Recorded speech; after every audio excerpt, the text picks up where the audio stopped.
Barrister Gauhar साहब की इस मेडिकल बोर्ड से मुलाकात हुई, अलामा राजा साहब की मुलाकात हुई है, उसको खुद कंफर्म नहीं किया। एक तरफ दो सीन है हमारी तरफ कि पार्लियामेंट के अंदर ये कहा गया कि पीटीआई के लोग महसूर हैं, एहतजाज कर रहे हैं, इसका चौथा दिन है, ना उनके पास दवाएं हैं और ना ही उनको खाना प्रोवाइड किया गया।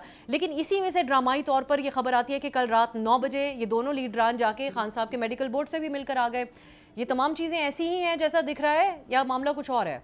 नहीं नहीं, मामला तो कुछ और है। मेरी बहुत दिनों से ये राय है कि कहीं ना कहीं तो एंगेजमेंट है।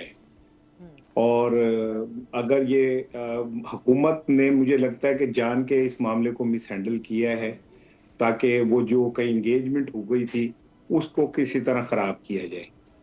और अभी हाफिज साहब कह रहे थे कि मेरे हाफिज साहब के बाद जो हमारे दोस्त थे, मैं आई एम सॉरी क्योंकि वो नाम नहीं सुन सका था मैं, मोइज़ जाफरी साहब है और हाफिज एहसान साहब है प्रोग्राम। हाँ मोहित भाई, मोहित साहब कह रहे थे।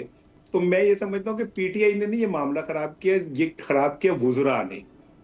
अगर वुजरा सुबह ये कह देते कि हाँ जी खान साहब की आंख का इशू है और हम उनका टेस्ट भी हो रहा है, उनका इलाज भी हो रहा है, तो शायद इतना फस क्रिएट ना होता। उन्होंने तो सुबह से लेकर रात तक तमाम मिनिस्टर्स ने एक ही बात की कि नहीं कोई इलाज नहीं हुआ और कोई उनकी तबीयत खराब नहीं है। सहाफियों को तो पीका भी लग जाता है और पीके का नाम पे टीका भी लग जाता है। इनको कोई पूछेगा कि भाई तुम सुबह से शाम तक झूठ बोलते रहे पूरी कौम के, फिर इस हुकूमत की क्रेडिबिलिटी क्या रह गई जिसके वुजरा सारा दिन एक झूठ बोलते रहे?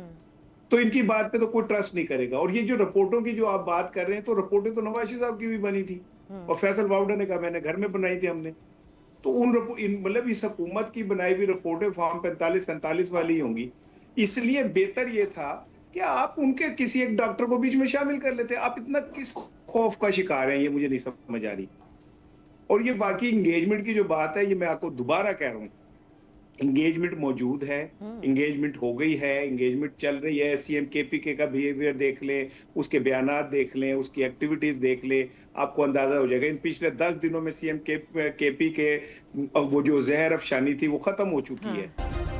सब्सक्राइब करें और बेल दबाएं ताकि कोई खबर रह न जाए।